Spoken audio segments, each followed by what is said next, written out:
The filing deadline is now come and gone for political offices in Michigan, and these newly redrawn congressional maps mean the primaries are packed. And in the case of the 11th district, that means two sitting Democratic members of Congress going head-to-head. Mara McDonald live in Pontiac, and Mara, Haley Stevens and Andy Levin debated each other at the Strand Theater tonight.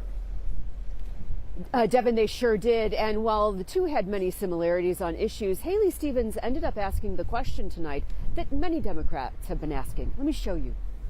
With all due respect to my colleague here, I think our voters have a right to know why you wouldn't run for Congress in a district in an open seat that doesn't have a Democrat running for it, that has 500,000 of your constituents. The Levin-Stevens matchup is a hard one for Democrats. Stevens is referencing the new 10th district, which Levin opted not to run in. Republicans view that seat as winnable for them, especially with a field of Democratic candidates without Levin's name ID and ability to raise funds. It's not up to politicians to choose their voters. It's up to the voters to choose their politicians.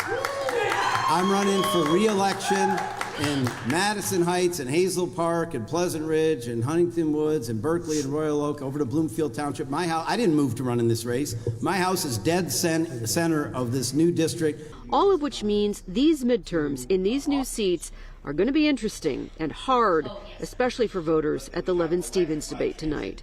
I am so disappointed because we have two great competitors and we need both of them in Congress. Haley has been around for years, and you know Carl Levin, you know the history of that. And it's sad because we need both of them. Back here live, while the Stevens-Levin primary isn't the only contentious one out there, realize that you've got the 13th Congressional Democratic primary. That thing is chock full with contenders, 7 of which have real name ID. And then take a look at the GOP gubernatorial primary. That is going to be a meat grinder. We're live in Pontiac tonight. I'm Mara McDonald, Local 4. 10 names on that GOP list for governor at last check. You're right. All right, Mara.